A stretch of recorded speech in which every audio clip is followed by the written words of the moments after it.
ഇമാം നബവി യാ ഇബാദല്ലാഹി അയ്നൂൻ അതിലേറെ വലിയ ഇസ്തിഗാസ ഇല്ല. അത് ആണെന്നാണോ നിങ്ങളുടെ വാദം? ആണെങ്കിൽ പറഞ്ഞോളൂ. ഇമാം നബവി പറഞ്ഞതിനെ ആണെന്നാണോ നിങ്ങളുടെ വാദം? അത് ഇസ്തിഗാസക്ക് തെളിവായിട്ടാണോ നിങ്ങൾ ഉദ്ധരിക്കുന്നത്? ചോദ്യം ഇങ്ങോട്ട് ചോദിച്ചിട്ടുണ്ടോ? ആണോ?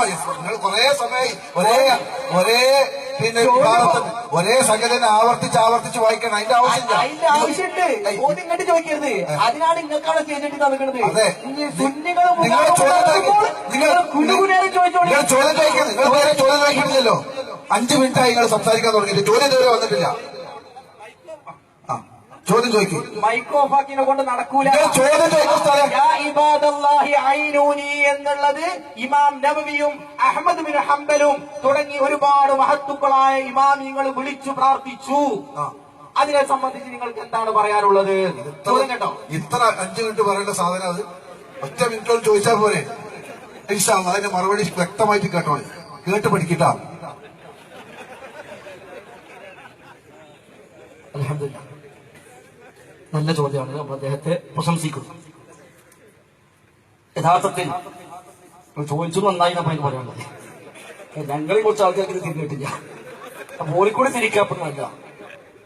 ഏതായിരുന്നാലും ഇവിടെ ഈ ഹദീസ് മുജാഹിദുകൾക്കിടയിൽ ഒരു 10-15 കൊല്ലമായി ചർച്ചയുണ്ട്.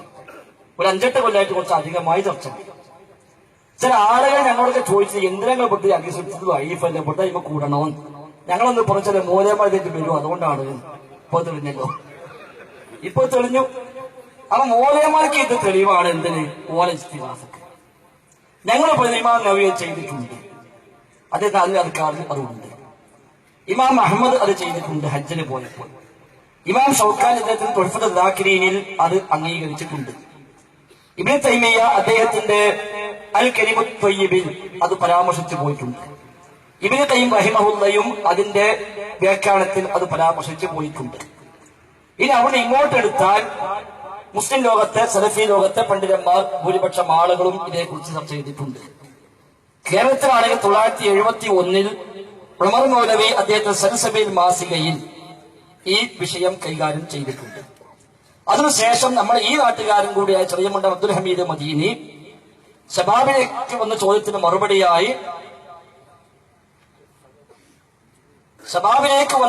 മറുപടിയായി ഇത് വിശദമായി വിശദീകരിച്ചു കൊടുത്തിട്ടുണ്ട്. അതിനുശേഷം കഴിഞ്ഞ 3-4 കൊല്ലമായി ഞങ്ങൾ എല്ലാ സ്ഥലത്തും ഇത് പറയേണ്ടിടത്തൊക്കെ പറഞ്ഞിട്ടുമുണ്ട്. അപ്പൊ യഥാർത്ഥത്തിൽ ഇതല്ല, നമ്മൾ തമ്മിൽ അഭിപ്രായ വ്യത്യാസമുള്ള ഇസ്തിഗാസ ഏതാണോ ആ ഇസ്തിഗാസയുമായി യാതൊരു ബന്ധവും ഇതിലില്ല. അതാണ് ഒന്നാമത്തെ മറുപടി. അതുമായി ഒരു ബന്ധവുമില്ല. എന്തുകൊണ്ട്? യാ ഇബാദല്ലാഹ് അഈനൂനി, അല്ലാഹുവിന്റെ അടിമകളെ നിങ്ങൾ എന്നെ സഹായിക്കുകയും എന്നാണല്ലോ അതിനുള്ളത്. അതിന്റെ റിപ്പോർട്ടുകളിൽ കാണാം ഫഇന്ന ലില്ലാഹി ഇബാദൻ, അല്ലാഹുവിന് ചില അടിമകളുണ്ട്. ലാ നറാഹും, നാം അവരെ കാണുകയില്ല. അപ്പൊ നാം കാണാത്ത ചില അടിമകൾ അള്ളാഹുവിനുണ്ട്. അപ്പൊ മൊയ്തീൻ ശൈഖ് നമ്മൾ കാണാത്ത അടിമല്ലല്ലോ. 90 കൊല്ലം നാട്ടിൽ ജീവിച്ചപ്പോ എല്ലാവരും കണ്ടിട്ടുണ്ട് അദ്ദേഹത്തെ. റിഫായി ശൈഖിനെയും നാട്ടുകാരൊക്കെ കണ്ടിട്ടുണ്ട്. മൊയ്തീൻ ശൈഖിന്റെ കണ്ണുമ്പഴുത്തും വിളിച്ചപ്പോ മാത്രമേ കാണാതെ പോയിട്ടുള്ളൂ, ബാക്കി എല്ലാം കണ്ടിട്ടുണ്ട്. ഫഇന്ന ലില്ലാഹി ഇബാദൻ ലാ നറാഹും, നാം കാണാത്ത ചില അടിമകൾ അള്ളാഹുവിനുണ്ട്. അപ്പൊ ഏതായാലും നമ്മൾ തമ്മിൽ കാണുന്ന മനുഷ്യന്മാരെ പറ്റി അല്ല എന്ന് ഉറപ്പാ. ആ സംഭവം ഉണ്ടെങ്കിൽ തമ്മിൽ കാണുന്ന മനുഷ്യന്മാര്, മൃഗങ്ങള്, പക്ഷികള്, അത് തുടങ്ങിയ വസ്തുക്കളെ പറ്റി അല്ല ആ പരാമർശം. പിന്നെ ലാ നറാഹും, കാണാത്ത. മറ്റൊരു റിപ്പോർട്ടിൽ ഫൈനലായി ഇബാദന് ഹാലൻ സയഹ്ബിസുഹു, ആ മൃഗത്തെ തടഞ്ഞു വെക്കുന്ന ഹാജറായ ചില അടിമകളുണ്ട്. അപ്പൊ ഹാജറായ അടിമയുണ്ട്, നമ്മൾ കാണാത്ത അടിമയുമാണ്. ഹാജറായിട്ടും കാണാത്ത മനുഷ്യനല്ലാന്ന് ഉറപ്പാ. മനുഷ്യനാണെങ്കിൽ ഹാജറായ കാണും. ഇത് ഹാജറാണ് പക്ഷെ കാണില്ല എന്നാണ് അതിൽ പരാമർശിക്കപ്പെടുന്നത്. ആ റിപ്പോർട്ട് അടിസ്ഥാനമാക്കിയിട്ടാണ് നബവി ഇമാം അൽ അദ്കാറിൽ ബാബുമായ കൂലു ഇലം ഫലത്തത്തിൻ ദാബ്ബ, യാത്രാമൃഗം ചാടിപ്പോയാൽ പടയേണ്ടതെന്ത് എന്ന അധ്യായം എന്ന വിഷയത്തിൽ ആ ഹദീസ് അടിസ്ഥാനമാക്കിയിട്ടാണ് പറഞ്ഞത്. ഇമാം തുബ്രാനിയും ഇബ്നു സുന്നിയുമാണ് ആ ഹദീസ് ഉദ്ധരിച്ചത്.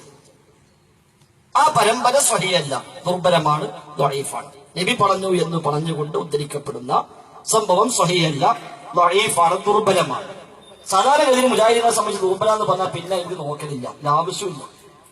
പക്ഷെ ദുർബലമായിക്കോട്ടെ, ഞങ്ങൾക്ക് അതല്ല വിഷയം. ഇമാം അഹമ്മദ് ചെയ്തില്ലേ, ഇമാം നബി ചെയ്തില്ലേ, ഷൗക്കാനി പറഞ്ഞില്ലേ, അപ്പൊ ഓരൊക്കെ ഇസ്തിഹാസ അംഗീകരിച്ചില്ലേ എന്ന് ചോദിക്കുമ്പോൾ അവരാരും ഇസ്തിഹാസ അംഗീകരിച്ചവരല്ല, അതിന് പ്രോത്സാഹിപ്പിച്ചവരല്ല.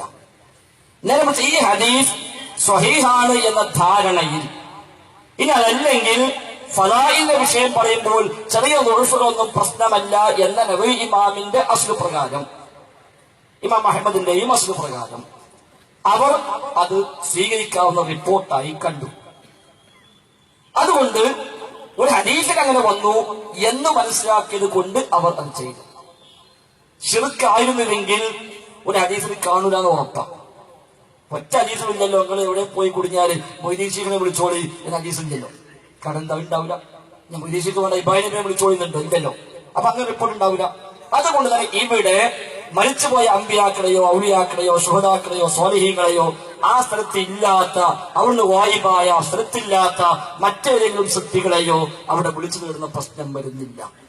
പിന്നെ ഹദീസ് സ്വഹീഹാണ് എന്ന് മനസ്സിലാക്കിയവരെ വീക്ഷണപ്രകാരം ഫഇന്നലില്ലാഹി ഇബാദൻ ലാ നറാഹും, നാം കാണാത്ത ചില അടിമകളുണ്ട്. അപ്പോൾ ഉണ്ട്, പക്ഷെ കാണില്ലാതെ ഉള്ളൂ. അപ്പൊ ആരാണ്? അവിടെയാണ് ചർച്ചയിൽ ഒരു പക്ഷെ മലക്കളായിരിക്കാം, അല്ലെങ്കിൽ ജിന്നുകളായിരിക്കാം, അല്ലെങ്കിൽ നമ്മൾ കാണാത്ത മറ്റു വല്ല അള്ളാഹുവിന്റെ സൈന്യങ്ങളിൽപ്പെട്ട സൈന്യങ്ങളുമായിരിക്കാം. അവിടെ ഹാജറുള്ള ഈ ശബ്ദം കേൾക്കുന്ന അവിടെയുള്ള ഒരാള് അല്ലെങ്കിൽ ഒരു സൃഷ്ടി ആരോ ആവട്ടെ, അവർ ആ മൃഗത്തെ, ആ യാത്രാ വാഹനത്തെ പിടിച്ചു വെച്ചു എന്നേ അതിലുള്ളൂ. അതിനപ്പുറത്ത് അത് മരിച്ചുപോയ അമ്പിയാക്കന്മാരാണ് എന്നോ ആ നിലക്കുള്ള ശ്രോതാക്കന്മാരാണ് എന്നോ സ്ഥലത്തില്ലാത്തവരാണ് എന്നോ എന്നൊന്നുമുള്ള വ്യാഖ്യാനങ്ങൾ ആ ഹദീസിന് പ്രാമാണികമായി ആരും നൽകിയിട്ടില്ല. അതുകൊണ്ട് തന്നെ 5 മിനിറ്റ് ചോദിച്ചില്ലേ, ഒരു 6 മിനിറ്റ് ഞാൻ പറയട്ടെ. അതുകൊണ്ട് തന്നെ ഈ പറഞ്ഞ ഹദീസ് നമ്മൾ തമ്മിൽ തർക്കമുള്ള ഇസ്തിഹാസയുമായി ബന്ധമുള്ളതേ അല്ല. ഞാൻ ഞങ്ങൾ തമ്മിൽ പറഞ്ഞ ഉദാഹരണം ഉണ്ട്, നിങ്ങൾ കൂടി അത് ഉപകാരപ്പെടുന്ന പറയാണ്. അപ്പൊ ഈ വിഷയമൊക്കെ വന്നപ്പോ വിചിന്തനത്തിൽ ലേഖനം വന്നു, ചത്ത പോത്ത് കൊണ്ട് കുറുമ വെക്കണോന്ന്. അതായത് ചത്ത പോത്താണ്, ഇനി അതിനെ മാംസം കൊണ്ട് കുറുമ വെക്കാൻ പറ്റൂല എന്ന്. അപ്പൊ ഞങ്ങളൊന്ന് പറഞ്ഞു, പോത്ത് ചത്തോ ചത്തില്ലേ എന്നതിനേക്കാൾ പ്രധാനം ജീവൻ ഉണ്ടെങ്കിലും കുറുമ വെക്കാൻ പറ്റാത്തതാണ് എന്നതാണ് പ്രശ്നം. മനസ്സിലായിട്ടുണ്ടാവില്ല. അതായത് ഒരു പോത്തിനെ പേപ്പട്ടി കടിച്ചു സങ്കല്പിക്കാം. അങ്ങനെ പേപ്പട്ടി കടിച്ചു, അതിന് വിഷമേറ്റു, അതിങ്ങനെ ചാകാൻ കിടക്കുകയാണ്. അപ്പോഴൊരു തർക്കം, പോത്ത് ചത്തോ ചത്തില്ലേ. എന്തിനാണ്? അതിന് ഇറച്ചെടുത്ത് കറി ഉണ്ടാക്കാനാണ്. അപ്പൊ ചത്തിട്ട് നിങ്ങൾ കറി ഉണ്ടാക്കാം, ചത്തെങ്കിൽ കുഴിച്ചിടാം. അപ്പൊ ഓരോരുത്തർ ചത്തിട്ടുണ്ട് കറി വെക്കണ്ട, മറ്റൊരാൾ ചത്തിട്ടൊന്നുമില്ല കറി വെക്കാം. അപ്പൊ മൂന്നാമതൊരു ടീം പറഞ്ഞു, അത് ചത്താലും ചത്തില്ലെങ്കിലും കറി വെക്കാനും പറ്റൂല, കാരണം അതിന്റെ പേപ്പട്ടി അടിച്ചതാണ്. ഇതാണ് വിഷയം. അപ്പൊ ദഈഫാണോ സ്വഹീഹാണോ രണ്ടായിട്ടും കഴിഞ്ഞാൽ ഇസ്തിഹാസക്ക് പറ്റൂല. ദഈഫായാലും ശരി സ്വഹീഹായാലും ശരി, നമ്മൾ തമ്മിൽ തർക്കമുള്ള ഇസ്തിഹാസ ഏതോ ആ ഇസ്തിഹാസയുമായി യാതൊരു ബന്ധവുമില്ല. അതുകൊണ്ട് തന്നെ അത് ഒരാൾ പ്രാവർത്തികമാക്കിയ അയാളെപ്പറ്റി അയാൾ ശിർക്ക് ചെയ്തു, അദ്ദേഹം ഈ പറഞ്ഞ ഇസ്തിഹാസ ചെയ്തു, നിങ്ങൾ പറഞ്ഞ രൂപത്തിലാണെങ്കിൽ വിളിച്ചു പ്രാർത്ഥിച്ചു എന്നോ ഒന്നും പറയാൻ വകുപ്പില്ല. അത്തരം ഇസ്തിഹാസ അതിൽ ഇല്ലതാനും. അതാകെന്തേ ഉള്ളൂ, യാ ഇബാദല്ലാഹ് അഈനൂനി എന്ന് പറയാൻ കൽപ്പിച്ചു, അത് പറഞ്ഞു എന്നേ ഉള്ളൂ. അപ്പൊ സ്ഥിരപ്പെട്ടതാണെന്ന് മനസ്സിലാക്കി ഇമാമുമാർ അത് പ്രകാരം ചെയ്തു. എന്നാൽ സൂക്ഷ്മ പരിശോധന നടത്തിയ പണ്ഡിതന്മാർ പഴയകാലം മുതൽ താപിഴിയായ ഇബ്നു മുബാറക്ക് മുതൽ ഇങ്ങോട്ടുള്ള പലരും അത് സ്വഹീഹല്ല എന്ന് മനസ്സിലാക്കിയവരുമാണ്. രണ്ടാണെങ്കിലും സ്വഹീഹ് ആവട്ടെ ദഈഫ് ആകട്ടെ, നമ്മൾ തമ്മിൽ തർക്കവുമായി അതിന് യാതൊരു ബന്ധവുമില്ല. ശരി.